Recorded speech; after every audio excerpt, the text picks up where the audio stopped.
in over 18 hours of hearings.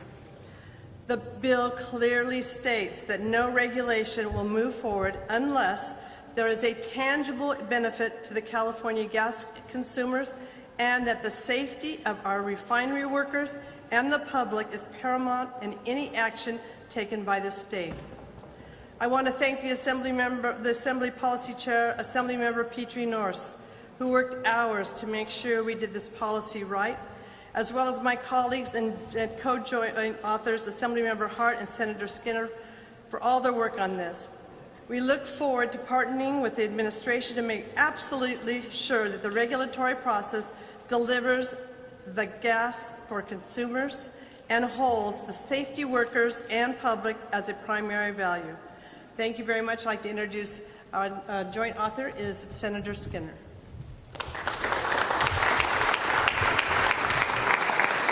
Thank you, Majority Leader Aguiar-Curry, and thank you, Assemblymember Hart.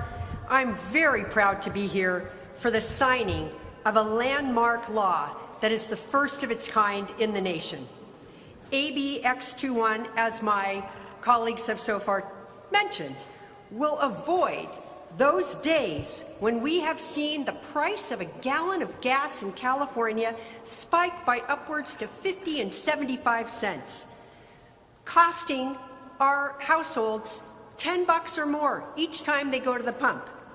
We need to save Californians much needed money, and that's the purpose of this bill. I'm also proud to have authored last year's SB X12, another first in the nation law that created strong transparency measures so that the Energy Commission could collect the data they needed about the gasoline market. Last year's bill gave the Energy Commission the authority to collect that data, and they were able to determine that the leading cause of these 50 to 75 cents price spikes was the failure of our oil refineries to maintain adequate gas supplies when they shut down for maintenance or during those crucial high-demand driving times from Memorial Day to Labor Day. I want to thank Governor Newsom for pushing us to act. And I want to thank him for signing this bill, which will allow our Energy Commission to coordinate refinery maintenance and, if needed, require a minimum supply of refined product to be on hand at our refineries. And believe me, that's not new, because during winter months, what the CEC's data shows is that it's routine that our refineries keep that much supply on hand. They also kept more than what is projected we might need on hand during the pandemic. So today's signing demonstrates that California has the courage to lead when it comes to protecting consumers from market manipulation and high prices. And I want to thank the leaders of both of our houses, Speaker Rivas and Pro Tem Maguire, and my other co-authors, and our sponsor, Attorney General Bonta, for their leadership in this effort, and of course, the Energy Commission for bringing us the data that enabled us to craft this bill and deliver this relief to Californians. And now I would like to introduce Attorney General Rob Bonta, sponsor of the bill. Well, good afternoon, everyone. Rob Bonta, California Attorney General. Honored to be here with my incredible colleagues here, working together with one voice, taking action on behalf of Californians. It was an honor to be able to sponsor this bill, AB X21. We also sponsored at the California Department of Justice, my office, SB X12 last year. And I want to say thank you to our authors for their boldness, Assemblymembers Hart and Aguiar-Curry, Senator Skinner, for pushing these bills through the process. I want to say also thank you to the entire legislature for committing to a special session, to working overtime on behalf of the people of California. I know that's not something that is taken lightly, but thank you for stepping up for the people as you did here. A special shout out to to Pro Tem Maguire, as well as Speaker Rivas for your leadership in both houses, and of course to our governor, who in so many ways and in so many actions has lifted up equity and affordability for Californians time and time again, and this is just the latest manifestation. So thank you to the team who got us here, who put this together, got us across the finish line, And I want to say thank you for focusing on everyday Californians. When we think about this issue, we have to think about everyday folks who are just trying to get to work, who are trying to take their children to school, who are driving to visit a loved one they may not have seen in some time, or just doing their normal activities of daily living. That has a cost to it. And the people of this state are fed up with price spikes, price volatility, market manipulation that leads to avoidable, unfair, unjust price spikes for them. They have enough costs as it is, and we are here to say we are going to deliver relief. We see you, we hear you, we value you. We are taking action to make sure that when there are avoidable gas price spikes, we are taking action. And certainly when it comes to adequate supply and inventory, that can really make a difference for everyday folks. So everyday Californians are fed up with price spikes. The people here, including me, are fed up with gas price spikes and unnecessary spikes to people's pocketbooks, and so we're taking action and saying no more. I want to be really clear about one thing. When there are gas price spikes at the pump, there are also spikes in big oil's profits. They are absolutely connected, and it is avoidable. We can do better, we can be fairer, we can be more just, and I want to say thank you to the whole team delivering to the people of California today. Today is a good day for the people of the state, and I'm grateful for the leadership that I get to stand with today. Thank you. And next, I'd like to introduce our great Speaker of the Assembly, Robert Rivas.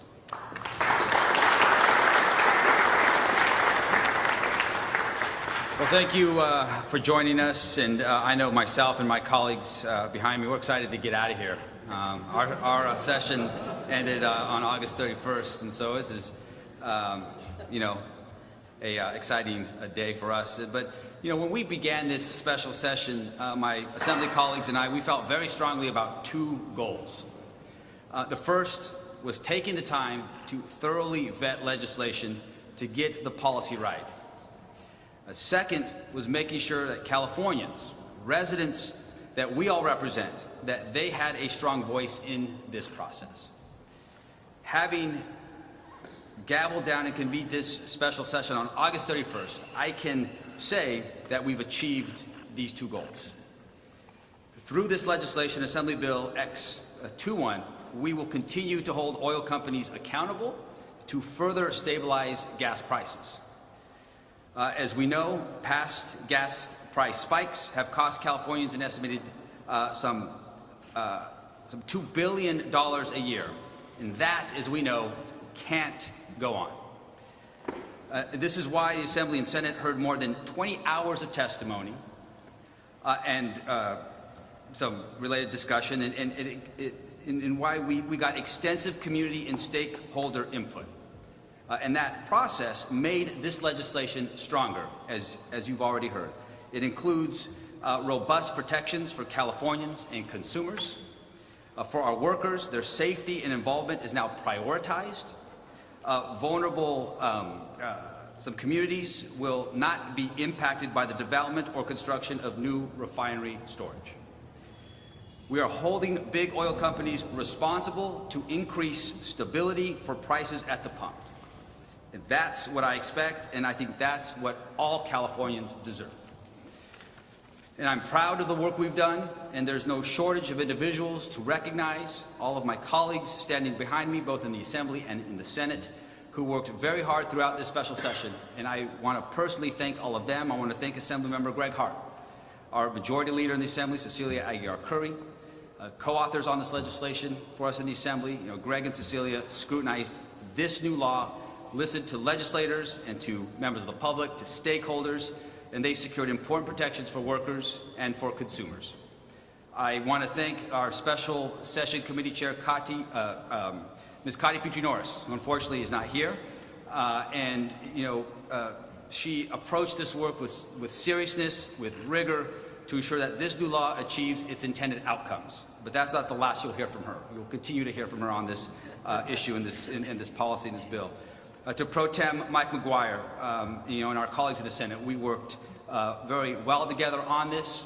and we certainly work together to make this legislature stronger for everyone here in our state. And again to our governor, Mr. Newsom, as you know, Mr. Governor, I appreciate the collaboration always, your drive, your resolve when it comes to taking on these incredibly tough issues.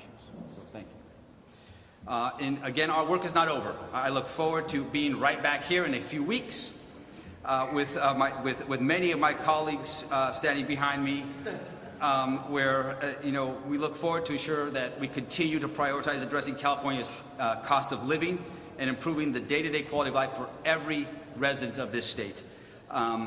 So lucky to call California home. And with that, I want to invite our colleague, that is Pro Tem McGuire, up here. Mr. Pro Tem.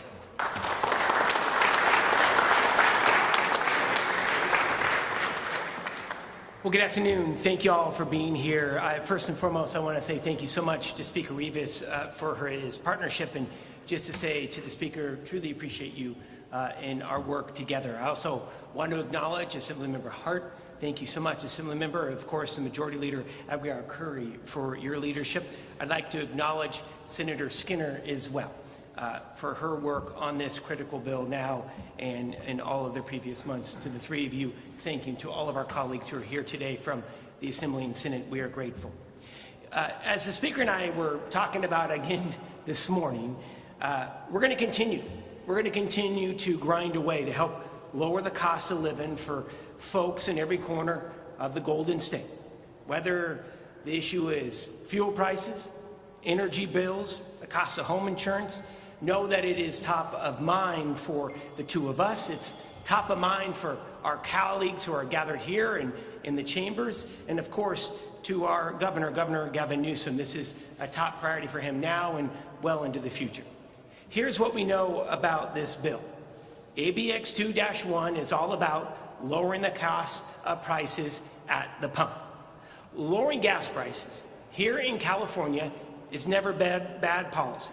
And this bill sets the stage to ease gas price spikes and provide additional certainty through enhanced storage and oversight.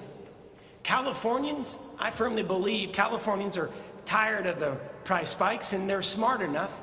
They're smart enough to see through the gaslighting and threats when it comes to this bill. The bill Governor Newsom is going to sign into law in just a few moments will help protect Californians. It's going to lead to predictability at the pump and help keep Californians hang on to those hard-earned dollars. So, without further ado, I think it's time to get it done. I'm going to turn the podium over to the man with the pen. I would now like to bring up the 40th governor of the great state of California, ladies and gentlemen, Governor Gavin Newsom. Why don't we get it done? Let's go over there.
First,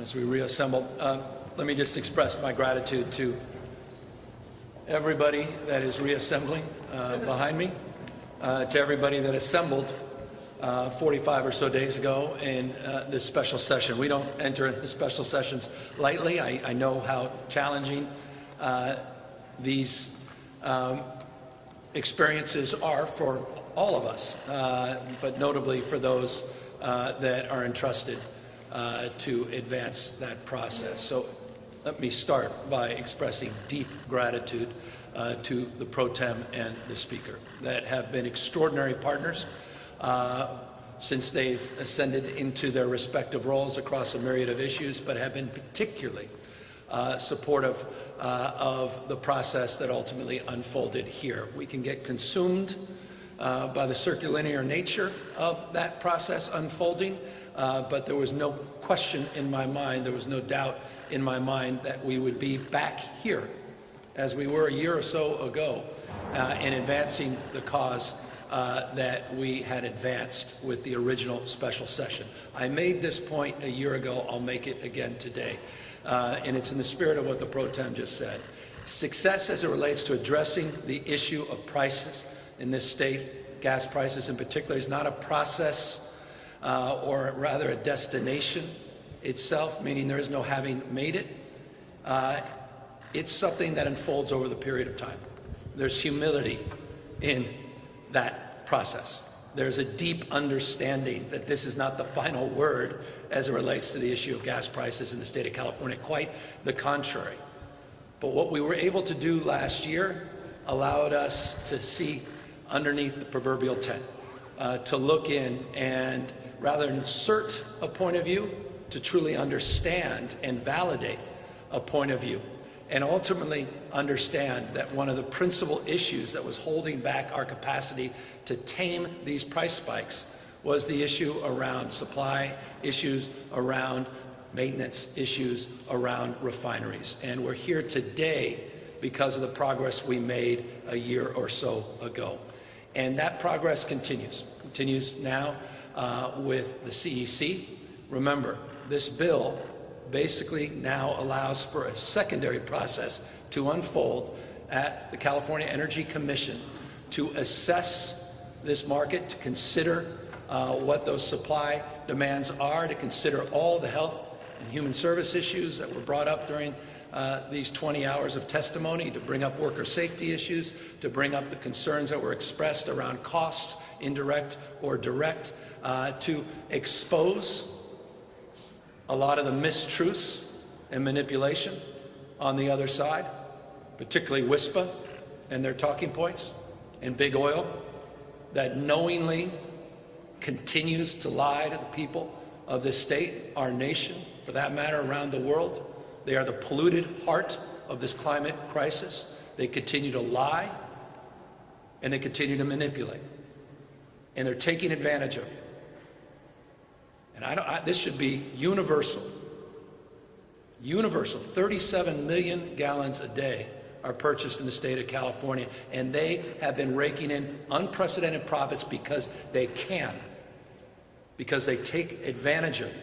They take advantage of emotion. They take advantage of the fact they have a massive economic advantage. They buy their manipulation. Politicians, industry groups, front groups, organizations that are created out of thin air, dark money that they put in, and they've been fleecing you for decades and decades, billions and billions and billions of dollars. Hardworking people, just as the speaker said, just trying to make ends meet, get to work, take care of their kids, and they're screwing you. They've been screwing you for years and years and years. There's no other way to put it. You can't sugarcoat this. And they lied again over the course of the last few weeks. And they'll continue to lie. And what I'm so proud of is that we stood up. We didn't step back. Everybody here had the courage of their convictions. And they stood tall, and it wasn't easy. I mean, we saw what happened here. You see it over and over and over and over again. You see it all across the country. But what you don't see happening across the country is the kind of courage that these folks behind me demonstrated. So to the authors, Senator Hart, Agua Curry, Senator Skinner, and every one of the folks that were entrusted in this special session to stand tall, to ask the tough questions. Thank you for asking the tough questions. To stress test this idea. Thank you for having the backs of hardworking people in this state. It's about time. Big oil does not have your back, period. Full stop. This is not complicated. It's right and wrong. Been lying to you, year in, year out. Price of crude oil goes down, there's no increase in taxes. You're seeing gas prices drop across the rest of the country, but spike in California. And they buy all these ads saying somehow it's California's fault. They've been manipulating you, they've been lying to you, they've been playing you over and over and over again. And every single one of you, every single person reporting on this, every single person in front of the camera, behind the camera, you have been screwed by these companies. Not complicated. And forgive me for being so pointed. It's exhausting. And what's also exhausting, with all due respect, I was walking with my kids yesterday out there on the coast in Inverness. And, we're trying to explain a little bit of what just happened in Florida over and over and over and over and over and over and over again. This is all connected. It's not complex. Places, lifestyles, tradition. We had an ex-president of the United States threatening once again firefighters, emergency response, just down in Southern California just 48 hours ago, threatening with a related cost. Talk about, again, a polluted mindset. And I don't know, you couldn't pay me enough to regurgitate the talking points of WISPA. The hell, why do people need to do that?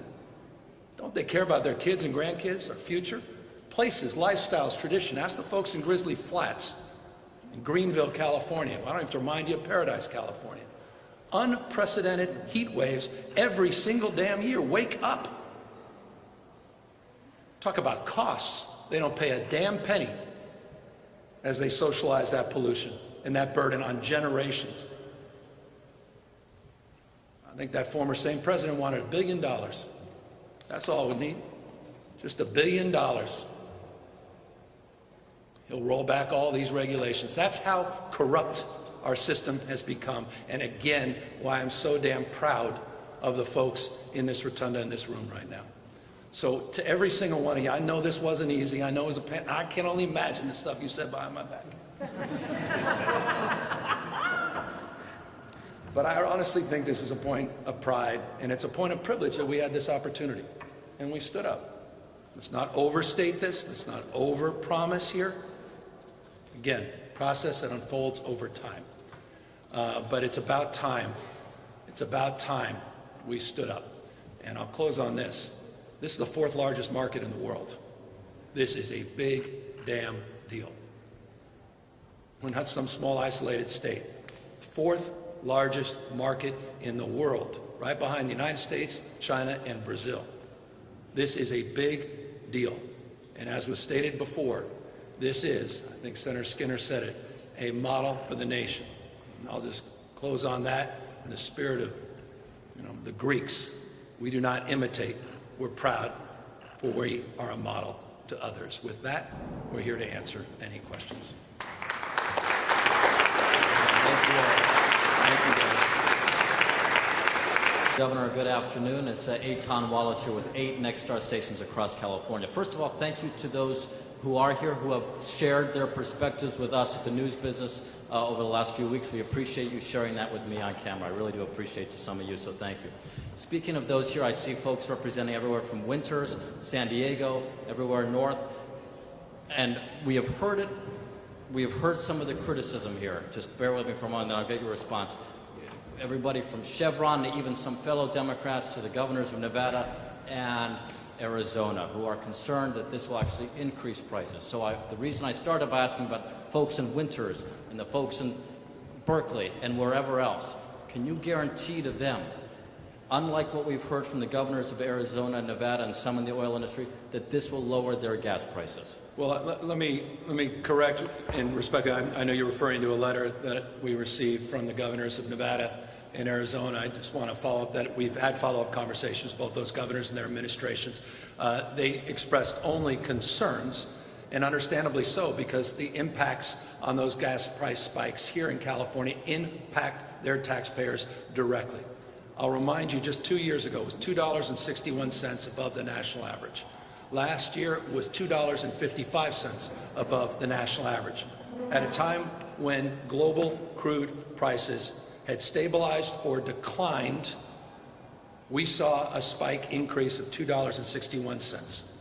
That absolutely concerns people in Nevada and in Arizona. And so what I can say to them is now we have the tools and we're providing a process where the CEC will deeply analyze all the considerations and concerns, do the cost-benefit analysis, and provide a tool that has not existed in the past to actually address those spikes. And I would suggest this. I do think it's interesting, and I'm not suggesting causation here, but it is interesting that this year we did not see the kind of price spikes that we saw in the last 2 years. I just think that's interesting. I leave that to your more objective analysis. We now have the ability to address those price spikes. I don't want to overstate, I don't want to overpromise, but we now have the tools. Thank you, Governor. Sophie Austin with the Associated Press. Some lawmakers have expressed concerns about how even though you all are taking action today aimed at preventing gas prices from spiking, that CARB will soon make updates to the low carbon fuel standard, which could raise overall gas prices. What do you say to those concerns? Well, there's no evidence that there's any correlation between the credits, LCFS, and the cost of gasoline, period, full stop. That's a process that's unfolding in real time. Public comment, they're engaging folks. They've already made a number of amendments as it relates to their original proposal, and independent CARB will make that determination. LCFS, by the way, has been supported by a lot of the groups that opposed last year's special session and opposed this bill, which is important to note, and I think is important for readers to understand. Number two, it's also been a huge benefit to the taxpayers of the state of California. I mean, look at specifically what's happened now with diesel and renewable diesel. Look at the health benefits just associated with that. Look at the cost benefits under LCFS. It's one of the most significant environmental proposals that was advanced in this state in the last quarter century, and it's being replicated around the rest of the country and around the rest of the world for a reason. So I would just assess all of that in the context of those new concerns that we just started to see up on our TV set as they started to throw every conceivable argument against this effort, and they were falling flat, so they decided to move to a totally new target. We'll have plenty of time to discuss that as it unfolds, but it's in an iterative process as it relates to the final proposal, and that's months away. Hi, Governor. Ashley Zavala with KCRA3. I am going to follow up on that LCFS question just because... You guys have already moved off this. No. Well, it's in an attempt to be able to explain to California drivers, just to level set their expectations at the pump as this rulemaking process begins. The LCFS process is underway, as you have said, but in less than a month, they're scheduled to vote on that. Yep. And CARB, at the moment, the LA Times reported last week that they're not providing an update to the estimate that it might cost consumers. And I reached out to CARB on Friday. I have yet to hear back. I asked them, is that true? Do you not plan on publicly updating people on what the potential cost at the pump could be? So do you think it's fair to California drivers for people to not know what those LCFS standards mean at the pump? Well, LCFS is not a brand new construct. It's been well established for years and years and years and years. There's a process that's consistent to the process they've had in the past. They put up some estimates. They put up updated estimates, so they have been transparent in that respect. To the degree that they should provide more, I'm for more transparency, absolutely, from that perspective. So to answer your question, I think more is better. I mean, that's the spirit of this special session. It's the spirit of why I'm here today signing this bill. But I do think it's important to talk about the substance and the merits of LCFF and how it's made a big impact on our low-carbon green growth agenda in the state of California. It's helped to pave the way to having 7 times more green-collar jobs than we have fossil fuel jobs. I'll repeat that, 7x more jobs in this sector. It's one of the reasons guys like Elon Musk and others have become so damn successful, is because we've set the price signals, we've created markets, we've created opportunities for investment. We're the #1 manufacturer in the state for a reason. We continue to be the envy of the world in these policies, and LCFS is a big, big part of that. Just to quickly clarify, so you're the boss. Well, Will you direct? I'm not the dictator. Well, but will you direct Just ask CARB? the Coastal Commission. Will you direct CARB then to provide an estimate before that vote? I think it's important to be, I think you heard exactly what I said. I'll repeat it. I think it's important to be transparent. Thank you. Thank you. Thanks, Governor. Laura Fitzgerald with Capital Public Radio. So some experts definitely agree that, economic experts agree that this will lower gas prices for Californians, but only if implementation is taken very seriously after regulations are added. Siva, you're going to take this seriously? Or you guys are, yeah. All right. Forgive me, I just want to acknowledge the seriousness of purpose. Sure. So thanks for that. So one that I spoke with is particularly concerned about the lack of resources for the Division of Petroleum Market Oversight, and that this legislation doesn't specifically augment that division's budget. And I guess I'm wondering if that's something that you hope to revisit in the next few months, or if you see any concerns with that. I'll just answer this by saying we'll do what needs to be done to make sure that we have the appropriate resources to make real the commitments we're promoting here today. Thanks. Absolutely. And I didn't mean to be flippant about the CC. These guys mean business. Ty, this is next level expert. And thank you. Siva and Ty, this wouldn't have happened without you guys. These guys, the crown jewels of this effort. And Lauren, Sanchez, Christine in my office, and the whole team, they take this very, very seriously. Billions and billions of dollars out of the pockets of hardworking Californians. What a gift it is to be able to finally rein these abuses in, and we look forward. I know every member of this legislature looks forward to making sure that what they just empowered the CEC to do, they do, and they do it in the spirit that was demanded of this legislation. Thank you. Hi, Governor. Thank you. Wes Van Tysher with Politico. You talked about the continuing influence of WISPA and the oil industry here in the Capitol and its long-standing role. Does the passage of this legislation reflect a change in that? Has the landscape changed, or is this kind of a one-off victory in that regard? I wish they start using some of the lobby. I can't wait for one of you to figure out how much money they spent on this latest effort. I wish they'd give that to the victims still recovering in Paradise. I wish they'd provide that aid to the folks in the Gulf, southeast Florida. I wish they'd stop running misleading ads that gin up the previous two questions. Legitimate questions, by the way, but gin them up. And gin up people's anxieties. And so I'll leave, I'm the most subjective person, one of them in this room, when it comes to them. I've had enough. And by the way, I drove here. I'm not naive. I'm going to be on an airplane tomorrow, I think. And no one's suggesting, this is not binary. I'm so sick of those sort of stale old arguments. Oh, you use gas. Well, everybody uses gas. That's why we want people to stop getting ripped off. I don't want to get ripped off. That's what this is about.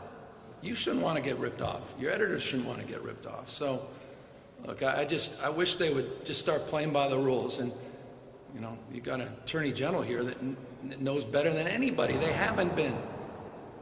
Dead to right. Been lying and manipulating ExxonMobil for decades and decades. That's why I call them the polluted heart of the climate crisis. I didn't just throw that out. I didn't call ChatGPT for my talking points. I wish they'd stop. They got kids. I know they care about the forest, some of them. I wish they'd start to realize the impact they've had, the manipulation, the lies. The reason we haven't transitioned as fast as we have is because they've been lying about the technology, been lying to people about the costs for decades and decades. So, again, I wish they'd change their approach in the spirit of your question, because it clearly is not working for them, and their past practices have not been working for our state and nation and the world. Thank you. Governor Stephen Hobbs from the Sacramento Bee, you alluded to the comments of Donald Trump over the weekend just about, aid for, with emergency aid for the state if California doesn't defer more water, and also just that he would cancel California's 2035 mandate on new car sales. So just wanted your response to those comments. He's more unhinged than he's ever been. He's more derivative, boring. he is more boring than he's ever been. I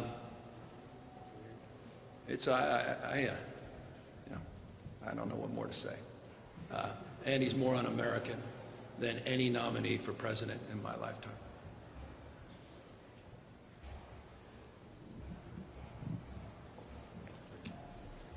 Antonio Harvey, California Black Media Governor. Just a couple of weeks ago, Assembly Minority Leader James Gallagher had considered the only way to, make these gas prices go down to install more storage facilities and maybe pipelines. I just want to know, did you have that conversation with him, and was that? No, I haven't had a conversation with him in quite some time after we went out of our way to make sure we were there. As always, doesn't matter what part of the state, to have a backs of the people in his district that were impacted by exactly the issue that brings us here today, by the burning of fossil fuels, by the burning of coal, natural gas, and oil. It's not complicated. That's what greenhouse gases are. And so I appreciate his willingness to engage, and I look forward to any good idea being not only expressed, but I'm open to argument, interested in evidence, and perhaps this is a segue. There was a discussion around E15, which is an important conversation that we had between the houses. I think that's an area of exploration. Of course, CARB is already going through a process in that space, but I think it's another example of goodwill, regardless of your political stripes, where people participated and engaged. And so I'm hopeful we'll see more of that in the future. Thank you. Governor Steve Large, CBS 13, thanks for your time. You talked a little bit earlier about how difficult it was to get to this point politically with your colleagues there, legislature. Today, you required 41 votes to get this bill passed. You got 42, a very slim majority. What kind of political message does that send to California? I don't have that capacity of objectivity. I just know this is a legislature that gets it and gets things done. These are leaders that get it and get things done, and care about the people of the state and don't want to see people continue to get fleeced and ripped off. And today they did something big to advance that effort. And I'm just proud of them and proud of this state and what it represents. And, to that last, the question prior, as it relates to Donald Trump, God help us. If he makes his way back into the White House, we're going to need every single damn one of these folks to stand tall and stand firm and push back against his agenda.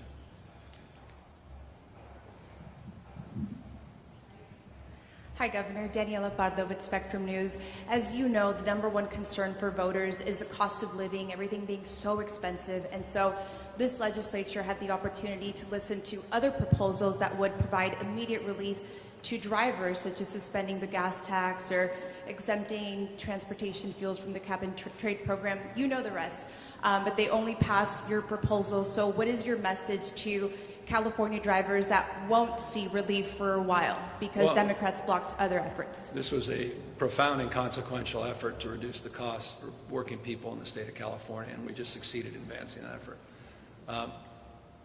They failed yet again to succeed in cutting the spigot on some $7.1 billion of investment in infrastructure. That's what they called for when it comes to the gas tax. By the way, a gas tax that, by the way, there's no guarantee the savings would be passed through to consumers. And they had no mechanism to answer that simple and obvious question. So I'm glad that was rejected. It's become increasingly a cynical play. And the consequences are outsized in terms of the concerns also expressed by California, which is the quality of their life and infrastructure, and roads, bridges, and the like. So again, I thought the most interesting conversation was in the E15 space. It's a familiar one because, as I said, we have a process that's already unfolding in that space. And there are other proposals that, had marginal amendments that were made in, but this was a special session with a special purpose and a focus. and we have that opportunity in January to consider all these other proposals.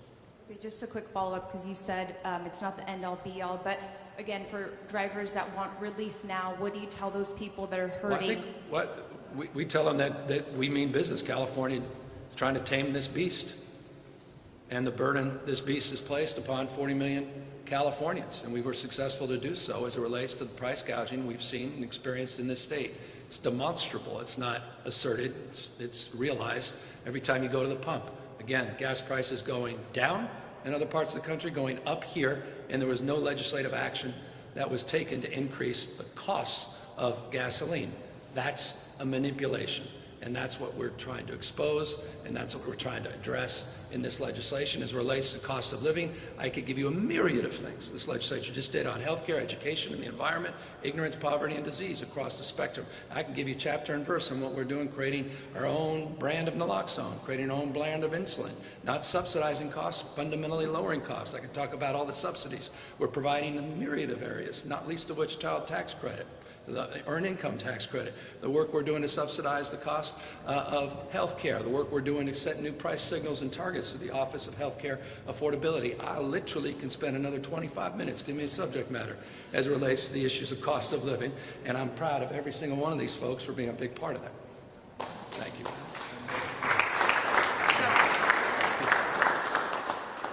Alexi Casa from Cal Matters. Shortly before the start of this press conference, your office released a video criticizing the oil industry for trying to scare voters into voting for Donald Trump. What did you mean by that? And is this proposal intended as political punishment for an industry that took a position in this presidential election that you disagree with? I think you're aware in the last few years we have pursued accountability and transparency as it relates to the oil industry. Predates any election. We have advanced that cause here in the second year as it relates to the second special session. As it relates to Donald Trump, I think my positions as it relates to former President Donald Trump are well established and very consistent, including the comments that I tend to share on almost a daily basis, including, apparently, a video that you just watched. So what does the oil industry's supposed support for President Trump have to do with this proposal, and why mention it in the video? I think when a former president of the United States asked for $1 billion in a room of oil industry executives to roll back your regulations, I think that should scare the hell out of you. And it sure as hell scares the hell out of me. This one is not for you. This one is for legislators. My gosh, I appreciate that. Today, you guys said the bill provides relief to consumers, and I think we heard that same thing last year when you guys were here celebrating the last special session. And again, this gives some of your power to state regulators to actually potentially lower gas prices in the future. But for people who are struggling with affordability right now, how does this bill help them in this moment? Well, I think the governor made the point that we are not experiencing the gas price spike that we have experienced for the past 2 years, which is a substantial savings to consumers today. People would be paying at the pump if the industry had increased prices on consumers right now. But I don't think it's a coincidence that because of this legislation and what we've been doing for the past 6 weeks and the attention that all of California has had on this issue, that we have been protecting consumers. And I know that Vice Chair Gunda and Director Mulder are hard at work to make this implemented as fast as possible, to make sure that next season, when we have the potential for another spike, that we're in a position to protect California consumers as well. What I found fascinating is you never heard the industry. WISPA never said, they never denied price spikes. They never came before any of our hearings or any of their talking points and said, oh, there have never been price spikes. They never said that. This bill is about trying to get at those price spikes.